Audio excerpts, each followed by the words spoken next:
3 months had passed since what everyone now called the 4-Minute War. The galaxy was still adjusting to the new reality. Some species adjusted faster than others. The Kepler Belt had become a model of peace. Under human supervision, the 3 empires that had fought over it were now sharing its resources equally. A percentage of the profits went to help species displaced by the war. The Velkrin, Ashtar, and Zorath had learned their lesson. They followed the rules. Nobody wanted another visit from the Valkyrie. Vice Admiral Nicole Hayes stood at the large window on her ship, watching cargo vessels move peacefully through what had been a war zone. Ships from a dozen different species traveled side by side, trading, cooperating, living. Commander Dan Cooper joined her holding 2 cups of coffee. He handed her one. "Thank you," she said, taking a sip. The coffee was real, shipped from Earth at great expense. Some luxuries were worth it. "What are you thinking about, ma'am?" Dan asked. Nicole smiled. "I am thinking about how far we have come." "When I was a little girl, we barely had a space station. Now we are keeping peace between civilizations older than recorded human history. Some people say we have gotten arrogant. Some people are wrong. This is not arrogance. It is necessity." She pointed at the peaceful scene outside. For too long, the galaxy operated on one simple rule. The strong do what they want and the weak suffer. We change that by becoming the strongest, exactly. But here is what the elder species do not understand. We do not want to use our strength. Every day the Valkyrie sits here without firing a shot is a good day. Peace is the goal. Not conquest, not empire building, just peace. Her communicator beeped. "Admiral, incoming message from Earth. It is the Secretary General." "I will take it in my office." Secretary General Marcus Webb appeared on her screen. He was a tall man in his 50s with dark skin and tired eyes. Leading humanity through its biggest change since leaving Earth was wearing on him. "Nicole, good to see you. How is the peace holding?" "Solid, sir. The 3 empires are behaving. Shipping traffic is up 40%. Turns out when people are not dodging weapons fire, trade gets a lot easier." Webb smiled. "Who would have thought? Listen, I am calling about a new situation. The Krell Dominion. Have you heard of them?" Nicole felt her stomach tighten. "Yes, sir. They are a major power in the Gamma Quadrant. Very advanced. Very proud. Very dangerous. They are making noise about putting humanity back in its place. Intelligence suggests they are planning a show of force. Are we looking at another war? Possibly. The Krell have a fleet 5 times larger than what you faced at Sector 9. They have been studying what you did. They will come prepared with countermeasures. Backup systems. Strategies designed specifically to beat our advantages." Nicole set down her coffee. "So it will not be 4 minutes this time. No, it might be a real fight. Can your crew handle it?" Nicole thought about her people. Chief Paul Stewart, who kept the Impossible engines running. Lisa Grant and the communications team. Dan Cooper, who never hesitated even when facing the impossible. Her tactical officers. Her engineers. Her Marines. Every single person on this ship. "Sir, we have the best crew in human space.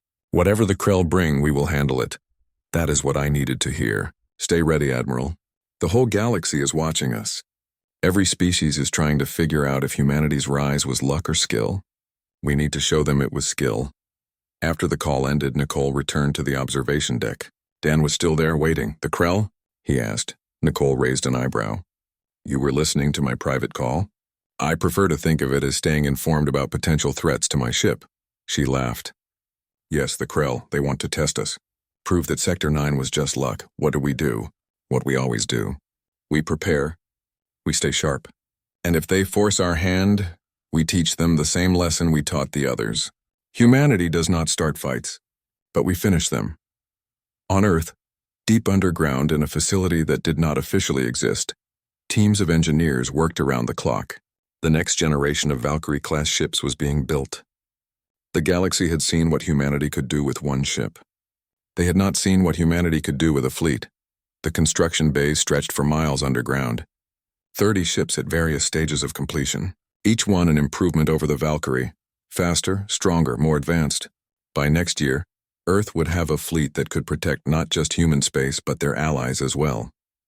In her office on Concordia Station, Ambassador Helen Price reviewed treaty requests. 32 species wanted mutual defense pacts with Earth now. Small nations, peaceful nations, Species who had spent centuries being bullied by the big empires. The alliance humanity was building was not based on fear. It was based on a simple promise. Join us and you will never again be at the mercy of those who think power gives them the right to hurt you. Helen approved another treaty request. Then another. Each one was a small step toward a better galaxy. A galaxy where size and age did not determine your worth, where small species could live without fear, where might did not automatically make right. Captain Jake Morrison, still commanding the USS Endeavour, watched newer ships pass his aging vessel.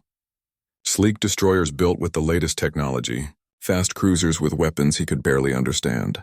His time was ending. He knew that. The next generation of officers would take over soon, but he had been there at the beginning. He had witnessed the moment when humanity stopped being a victim and became a power. That was enough for one career.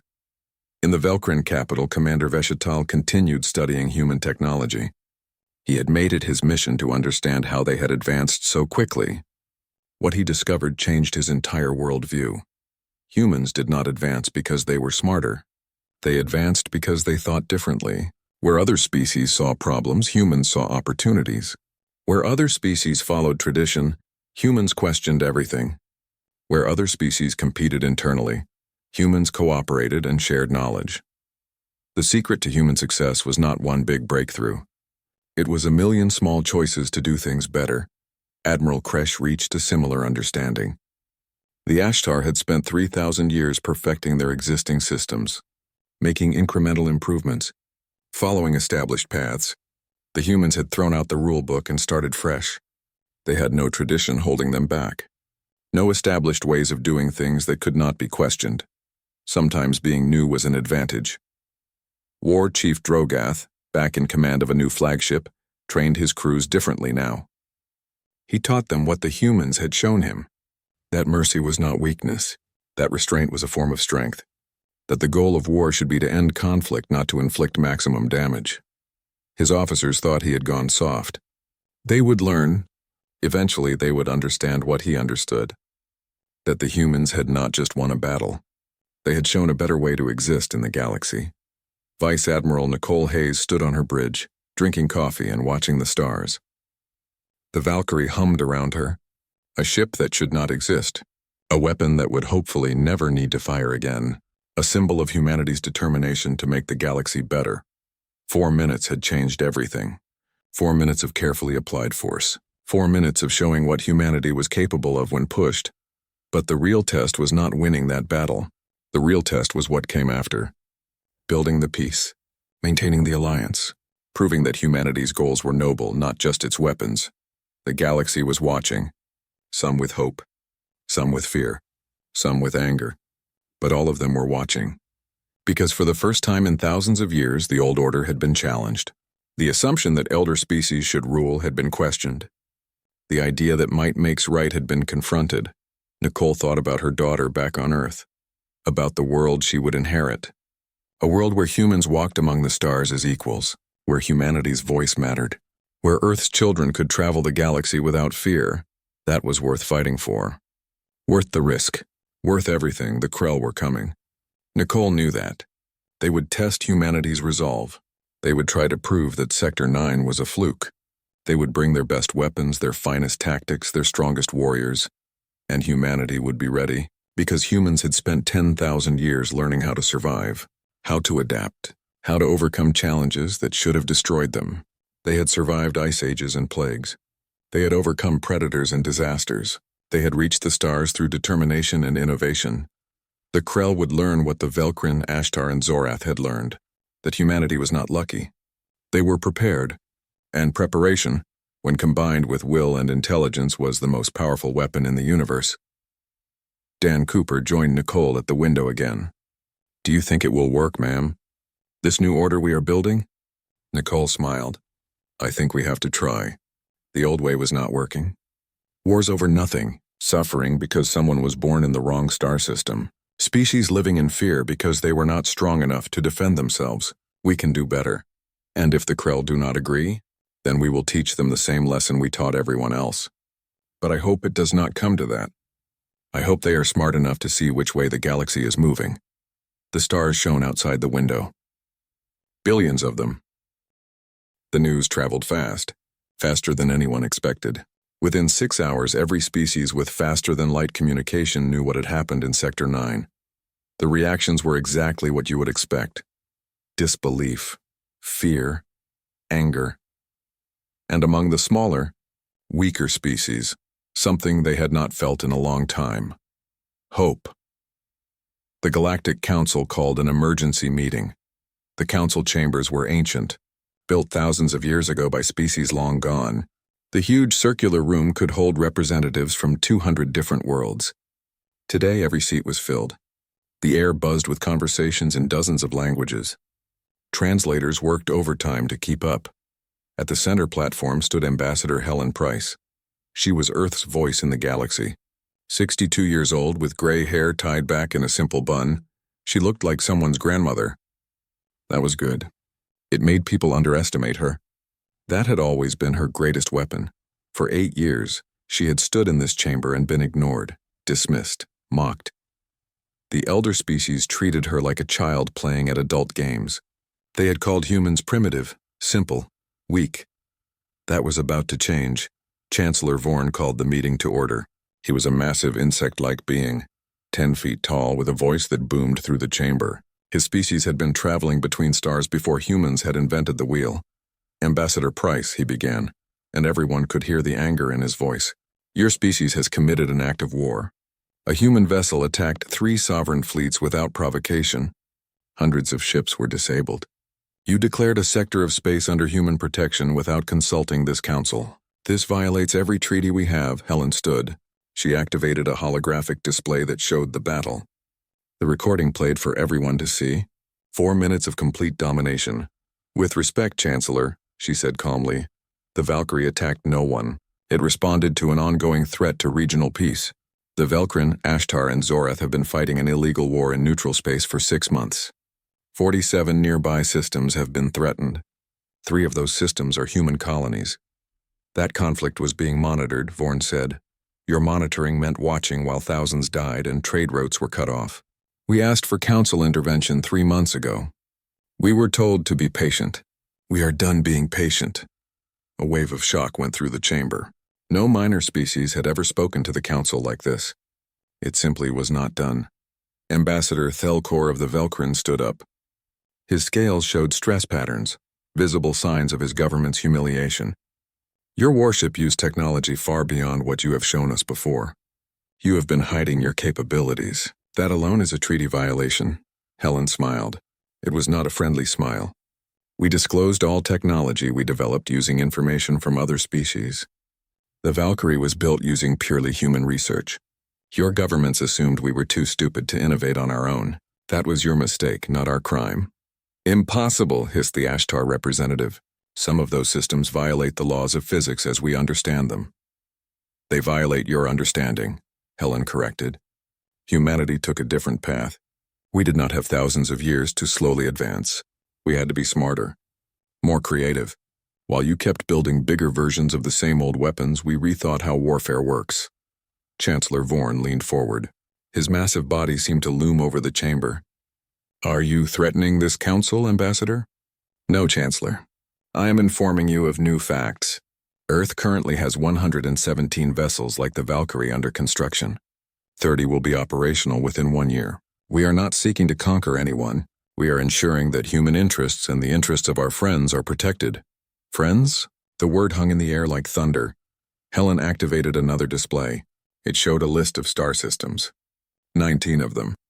In the past 8 hours, we have received formal requests for mutual defense treaties from these species. Small nations like us who are tired of being caught between warring empires. We are accepting those treaties. The political earthquake that statement represented made the chamber erupt in shouting. Representatives jumped to their feet. Some demanded Helen be removed. Others called for sanctions against Earth. A few, the smaller species, sat quietly and watched with barely hidden smiles. Helen waited for the noise to die down. When it did, she continued. Together, our alliance represents 74 star systems, small systems. Weak systems by your standards, but systems that are tired of being victims, tired of watching their people die in wars started by empires who think might makes right. On the USS Endeavour, Captain Jake Morrison watched the council proceedings through a quantum communication link. His first officer, Ryan Hughes, stood beside him with his mouth hanging open. "They really did it," Ryan whispered. "Command actually changed the entire power structure of the galaxy." Morrison nodded slowly. "For 70 years we played their game. We followed their rules. We smiled and took their insults. And the whole time we were building, learning, preparing for this moment. Do you think the elder species will accept it?" Morrison looked at the tactical display showing the Valkyrie, still in Sector 9, still keeping watch over the disabled fleets. "They do not have a choice. Nicole and her crew proved that in 4 minutes. But this is just the beginning. We just kicked over a hornet's nest. There will be consequences." Back in the council chambers, Chancellor Vorn finally spoke again. His voice was quieter now, more controlled. "What does humanity want, Ambassador Price?" Helen's answer would be remembered forever. "Respect, fairness, an end to wars that threaten innocent people. We are not asking to rule the galaxy, Chancellor. We are demanding a real voice in how it is governed. The age of empires doing whatever they want because they are bigger and older is over. Welcome to the age of accountability." She paused, then delivered her final point. The Valkyrie could have destroyed every ship it encountered. Instead, it disabled them. 0 casualties, not 1 death. We showed mercy because we believe in justice, not revenge. Remember that when your governments decide how to respond, humanity can be your greatest ally or your worst enemy. The choice is yours. Helen turned and walked out of the chamber. Behind her, chaos erupted again, but she did not care. She had delivered her message. Now it was up to the galaxy to decide what kind of future they wanted.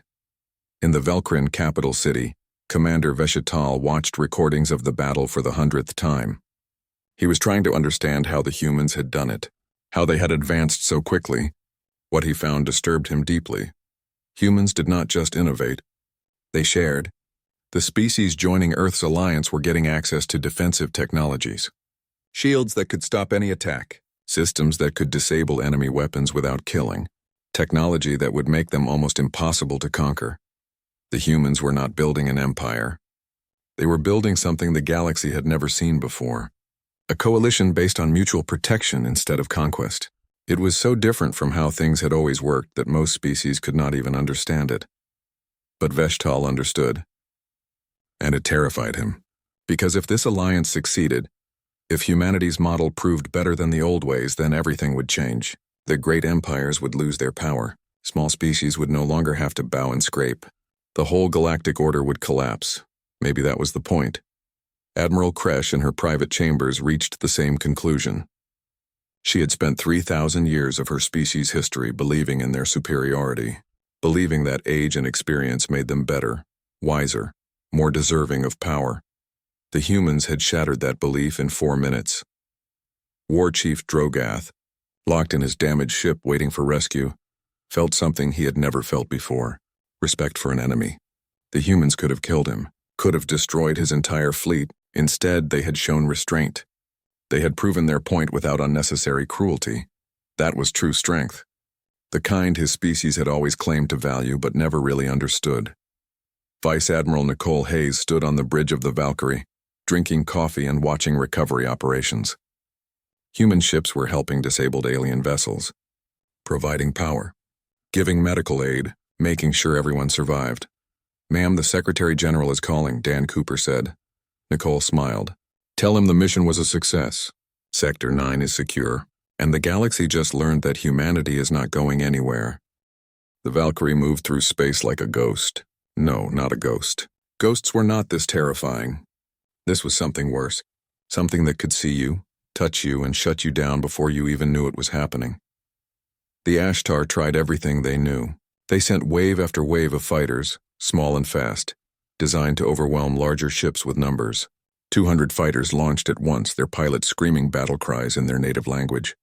The Valkyrie did not even slow down. It released a single pulse of electromagnetic energy.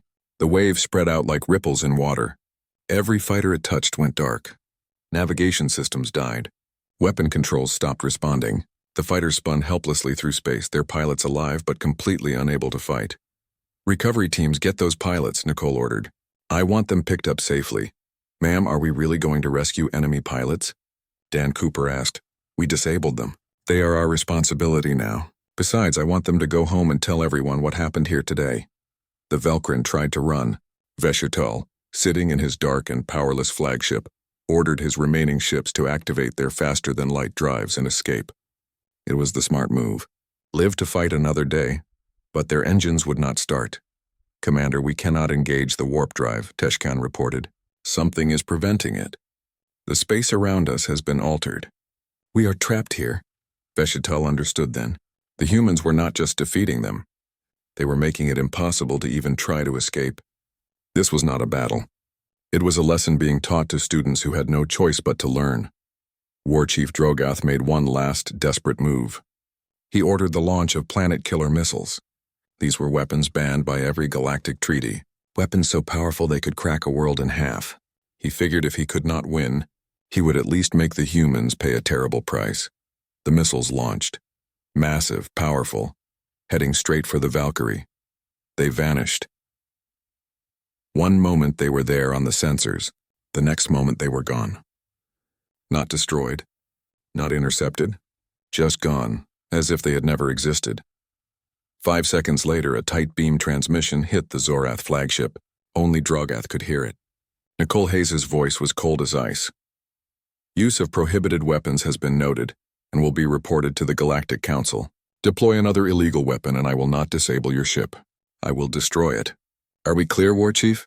For the first time in his violent life, Drogoth felt true fear. This human female had just moved missiles across light years of space in an instant. She had power he could not understand, power he could not fight. We surrender, he said quietly. 3 minutes, 50 seconds, Dan Cooper announced from his station. The battlefield was silent now. Of the 400 warships that had been fighting, 372 were dead in space. No power, no weapons, no engines. But every crew was alive. 28 ships, the smart ones, had already surrendered. They had powered down their weapons and were broadcasting white flag signals on all frequencies. Nicole stood from her command chair. She was not a tall woman, barely 5.5 feet, but she carried herself like a giant. Open a channel. All frequencies.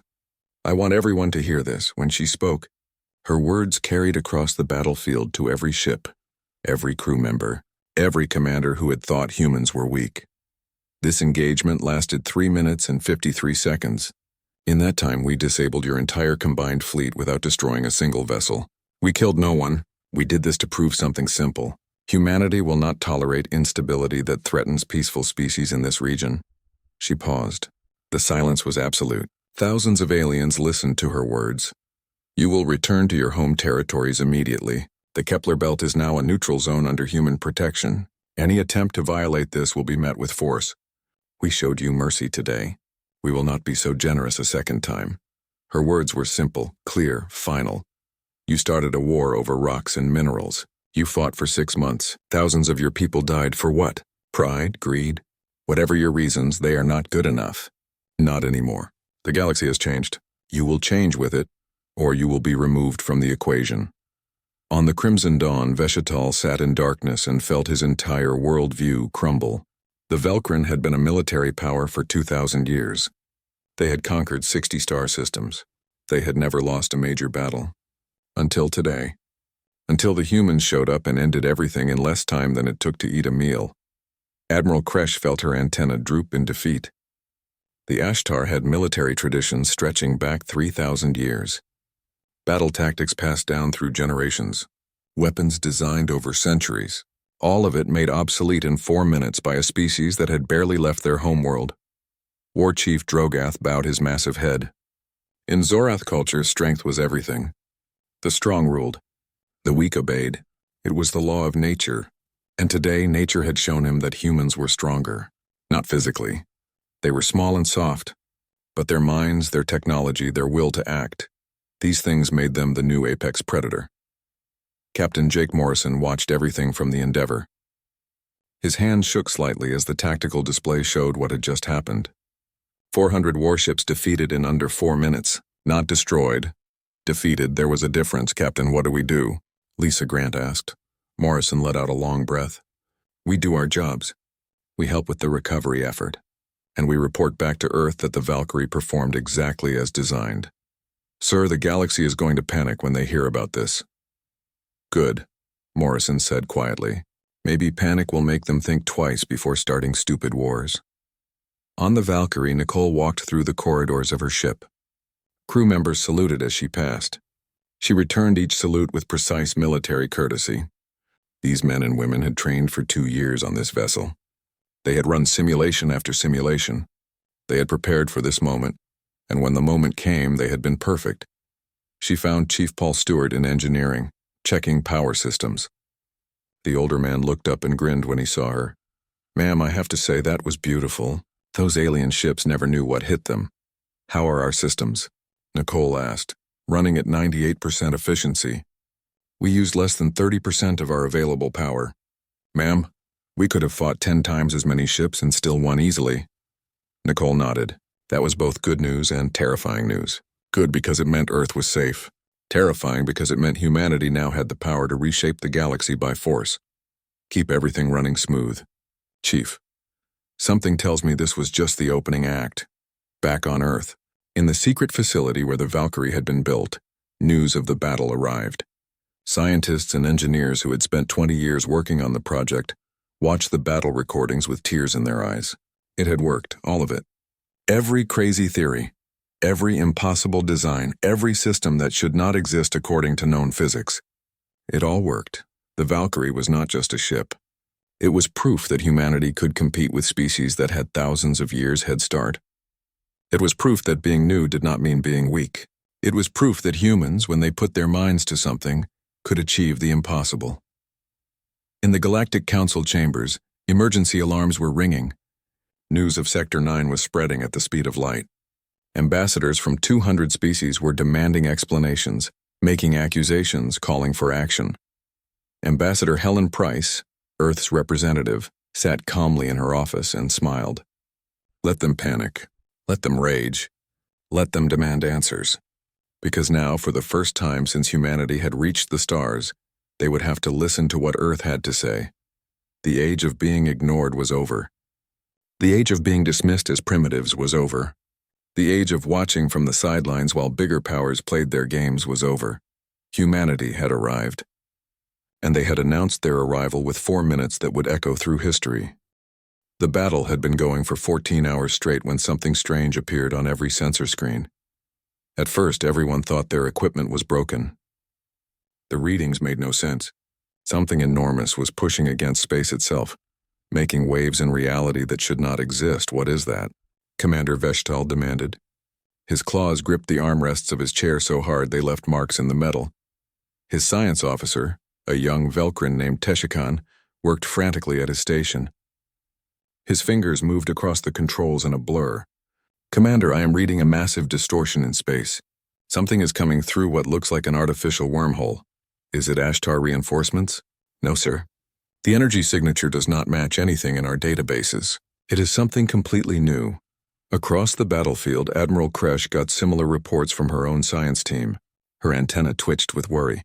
"Ready all weapons. If whatever comes through that portal shows any hostile intent, I want it destroyed immediately." War Chief Drogath of the Zorath snarled at his crew. "All ships, battle formation. Maximum shields. Charge all weapons." Then it happened. Space tore open like someone had ripped a hole in the universe. Light and energy poured out, making sensors scream warnings across all 3 fleets. And through that impossible opening it came. The ship was unlike anything the gathered aliens had ever seen. It was nearly 2 kilometers long, bigger than most stations. The hull was smooth and dark, made of metal that seemed to absorb light. Strange crystal structures ran along its surface, glowing with inner power. There were no obvious weapons, no visible engines, nothing that made sense according to how ships were supposed to look. The vessel hung in space like a predator studying its prey. Lights along its hull spelled out words in human writing. UNS Valkyrie. "Captain, the Valkyrie is broadcasting," Lisa Grant said from her station on the distant USS Endeavour. Her voice was tight with excitement and fear. Captain Jake Morrison felt his blood turn cold. He had heard rumors about something called the Valkyrie Project, whispers in the halls of Fleet Command, stories about Earth's response to alien aggression. But seeing it here now was something else entirely. The transmission went out on every frequency at once. The voice belonged to a woman, calm and firm. She spoke in every major galactic language simultaneously, though her primary language was English. Attention all vessels in Sector 9. This is Vice Admiral Nicole Hayes of the United Nations starship Valkyrie. You are ordered to stop fighting immediately and return to your home territories. This sector is now under human protection.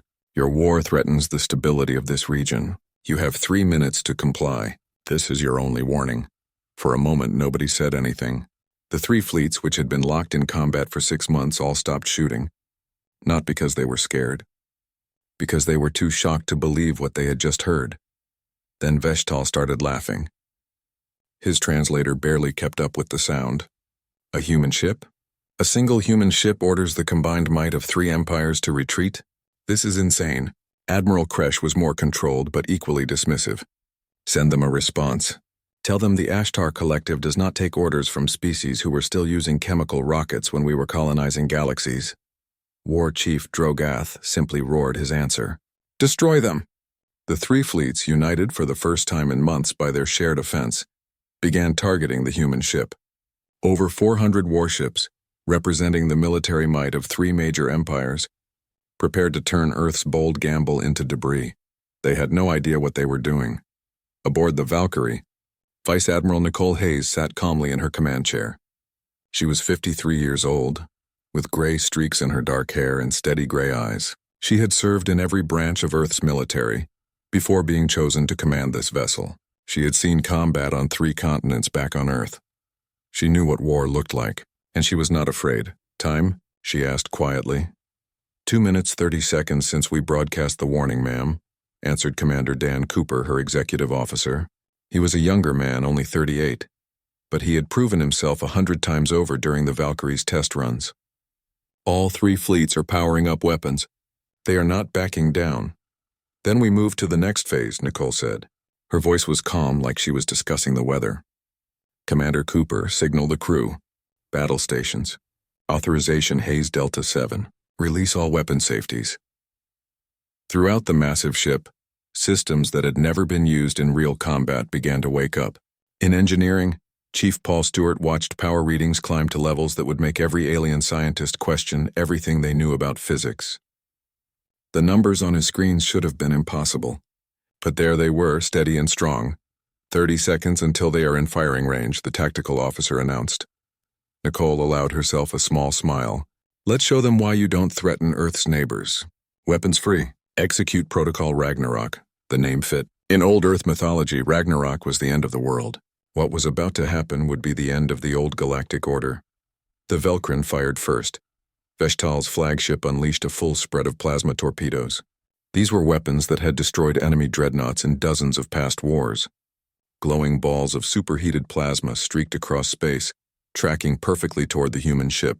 They never made contact. A shimmering barrier appeared around the Valkyrie. Not like the energy shields other species used. This was different. More advanced. The torpedoes hit the barrier and simply stopped existing. Their energy was absorbed, redirected, scattered across dimensions that should not be accessible. What kind of shield is that? Teshkan gasped. Before Veshtal could answer, the Valkyrie fired back. No beam of light shot out from the human ship. No missiles launched. There was just a moment of absolute silence. Then the crimson dawn went dark. Every light on the flagship died. The engines stopped. Weapons powered down. Life support switched to emergency backup. The shields collapsed. Internal systems began exploding as power couplings overloaded and burned out. Report. Veshitel screamed as red emergency lights flickered on. Sir, our entire power grid is gone. Every energy system has been neutralized. Backups are not responding. It is like something reached inside our ship and turned everything off. The commander felt fear for the first time in his long military career. They had been disabled with one shot. One shot that he had not even seen coming. The same scene played out across the battlefield, but faster than thought. The Ashtar cruiser wing fired their particle beams, weapons that could cut through standard shields like they were paper. The beams struck the Valkyrie dead center. For a moment, the Ashtar crews cheered, then the beams bounced back. Impossible, Admiral Kresh whispered as her own weapons fire reflected off the human ship and tore through 3 of her destroyers. The vessels exploded in brilliant fireballs, destroyed by their own weapons. "The human ship has adaptive armor," her science officer said, his voice shaking. "It analyzes whatever hits it and changes its molecular structure to deflect it. Admiral, that technology is purely theoretical. It should not exist." The Zorath, who built their reputation on overwhelming force, charged the human ship with 30 heavy cruisers. War Chief Drogath believed in simple tactics. If you could not shoot through something, you rammed it. Mass and momentum always won. The Valkyrie moved. It did not accelerate. It did not turn with visible thrust. It was in one spot, and then it was in another spot 50,000 kilometers away. Instant. Impossible. Real. The Zorath cruisers, unable to change course in time, crashed into each other. 30 ships became a twisted ball of wreckage in seconds. "Quantum displacement drive," Dan Cooper reported calmly. "Working as designed, ma'am." "Time check?" Nicole asked. 1 minute, 40 seconds since we opened fire." Nicole nodded. "Continue the operation." The Valkyrie began moving through the battlefield like death itself had taken physical form. Every 3 seconds, another enemy ship went dark. Power systems died. Weapons stopped working. Engines shut down. But the crews lived. Not a single kill. Not one death. Just complete and total defeat. The space around Sector 9 looked like a battlefield from hell. Hundreds of warships floated in the darkness, firing weapons at each other day after day. The battle had been going on for 6 months and nobody was winning. 3 alien empires were fighting over a belt of asteroids filled with valuable minerals. The Velkrin Dominion wanted it. The Ashtar Collective wanted it. The Zorath Empire wanted it. None of them would back down and none of them could win. So they kept fighting, and their soldiers kept dying. Commander Veshatal stood on the bridge of his flagship staring at the display screen. He was a Velkrin, with red scales covering his body and sharp teeth that showed when he talked. His ship, the Crimson Dawn, was one of the biggest in his fleet. But even with all that power, he could not win this war. "All ships, hold your positions," Vestal said into his communicator. His voice came out as clicks and whistles, but his translator changed it into words other species could understand. On the screen, he could see the enemy ships. The Ashtar vessels looked like giant metal spheres with weapons sticking out in all directions. The Zorath ships were long and dark, built for ramming into enemies at high speed. Together, they had over 400 warships in this small area of space. Across the battlefield, High Admiral Kresh watched the same fight from her command sphere. She was an Ashtar, with a body that looked like a large insect walking on 2 legs. Her species had been fighting wars for 3,000 years. They were good at it. But this battle was different. Nobody could get ahead. "Admiral, our scouts report human ships in nearby sectors," one of her officers said. Kresh made a sound like laughing. Her antenna moved in a way that showed she was amused. "Humans. Those newcomers barely have 12 star systems. They are no threat to us. The humans had only been in space for 70 years. That was nothing compared to the thousands of years the older species had been traveling between stars. Most aliens thought humans were primitive and weak. Their ships were small. Their weapons were simple. They had never fought in a real war against serious enemies. What the aliens did not know was that humans had been watching everything. Every battle, every weapon, every trick the older species used. Humans had been studying and learning. They had a saying back on Earth: "Speak softly and carry a big stick." The humans had been very quiet, but they had been building a very big stick. 3 light years away from the battle, Captain Jake Morrison sat in his command chair on the USS Endeavour. He was 54 years old with gray hair and tired eyes. He had been in the Earth Navy for 32 years. He had seen a lot, but nothing like this mess in Sector 9. "Sir, we have new orders from the Secretary General," said Lisa Grant from the communications station.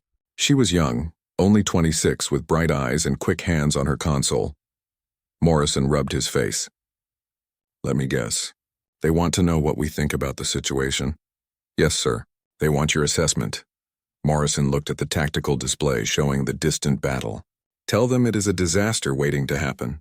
3 empires are tearing each other apart over rocks and ice. If this keeps going, the whole sector will fall apart. And we are right next door." His second-in-command, Commander Ryan Hughes, leaned forward. "Should we move our ships back into human space? Get away from this mess?" "Not yet," Morrison said. "We stay here and watch, but get me a direct line to Fleet Command on Earth." I think our government is going to have to make some hard choices soon. What Morrison did not know was that the choice had already been made. Deep in the solar system, hidden from alien eyes, Earth's greatest secret was almost ready. The galaxy was about to learn that when humans decided to act, they did not mess around. Back on the Crimson Dawn, Feshetal received bad news from his officers. "Commander, we lost 3 more ships in the last attack. The Zorath are pushing hard on our right flank." Feshetal slammed his fist on the armrest. "I know. Send the reserve squadrons to support them. We cannot let the Zorath break through," but he knew the truth. This war could not be won. Not by him, not by anyone. They were all locked in a battle that would just keep going until everyone was dead or broke. The Velkrin government back home was getting angry. They wanted results. They wanted the asteroid belt. But wanting something and getting it were 2 different things. War Chief Drogath of the Zorath Empire felt the same frustration. He was a massive creature, over 8 feet tall, with thick armor plates covering his body. His species loved war. They were bred for it. But even they were getting tired of this endless fight. "More ships," Drogath growled at his officers. "We need more ships. Send a message back home. Tell them to send everything they have." His tactical officer looked nervous. "War Chief, Command says we already have everything they can spare." "There are no more ships to send," Drogath roared in anger. The sound made everyone on the bridge flinch. But roaring did not change facts. They were stuck in this battle just like everyone else. None of them knew that help was coming, but it would not be the kind of help they expected. It would not be reinforcements for their side. It would be something that would change everything. In the dark between stars, something was moving. Something big. Something that had been built in secret over the past 20 years. The humans had been planning for this moment. They had been preparing for the day when they would have to show the galaxy who they really were. The older species thought they knew everything. They thought humans were weak because they were new. They thought human technology was primitive because it was different. They were about to learn how wrong they were. Captain Jake Morrison felt it in his gut. Something was about to happen. He had been a military man long enough to trust that feeling. "Lisa, how long until our next scheduled check-in with Fleet Command?" he asked. 4 hours, sir. Move it up. Contact them now. I want to know what is really going on. This whole situation feels wrong." As Lisa worked on getting the communication link, Morrison stared out at the stars. Somewhere out there, beyond what his sensors could see, the 3 alien fleets were still fighting, still dying, still locked in their pointless war. But that was about to end. In Sector 9, the battle continued. Ships fired at each other. Soldiers died. Commanders shouted orders. Nothing changed. Then space itself began to bend. At first, the sensors on all 3 fleets showed strange readings. The displays flickered. Officers checked their equipment, thinking something was broken. But the readings were real. Something massive was coming. Something that would arrive in Sector 9 in less than an hour. Something that would end this war in a way none of them could imagine. The age of the old empires was ending. The age of humanity was about to begin, and it would start with 4 minutes that would change the galaxy forever.